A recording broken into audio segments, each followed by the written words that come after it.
अमेरिकी राष्ट्रपति Joe Biden ने भारत और यूएई के बीच खाद्य गलियारे की पहल की सराहना की और भारत की योग्यता की जमकर तारीफ की। बाइडेन ने कहा कि भारत में इस क्षेत्र में देश की खाद्य पैदावार को केवल 5 सालों में 3 गुना बढ़ाने की क्षमता है। भारत दुनिया में एक प्रमुख खाद्य उत्पादक देश है। भारत के किसानों और क्षेत्र में भूख और कुपोषण से पीड़ित लोगों पर इसके लाभकारी प्रभाव पड़ेंगे। इस दौरान राष्ट्रपति जो बाइडेन और इजरायल के प्रधानमंत्री याइर लापिद ने भारत और यूएई के बीच खाद्य गलियारे की पहल को वैश्विक समस्या के रचनात्मक समाधान का स्पष्ट उदाहरण बताया।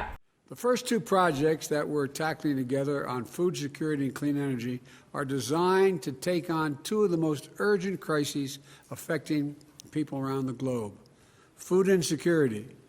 The UAE's investment to develop integrated agricultural parks across India with the support of the American and Israeli private sector experts has the potential to sustainably increase India's food yields in the region threefold in just 5 years. इससे पहले शिखर सम्मेलन को संबोधित करते हुए प्रधानमंत्री नरेंद्र मोदी ने कहा कि हमने कई क्षेत्रों में संयुक्त परियोजनाओं की पहचान की है और उन पर आगे बढ़ने के लिए एक रोड मैप तैयार किया है। उन्होंने कहा कि मुझे पूरा भरोसा है कि हम वैश्विक स्तर पर ऊर्जा और खाद्य सुरक्षा समेत आर्थिक प्रगति में एक दूसरे का महत्वपूर्ण योगदान करेंगे।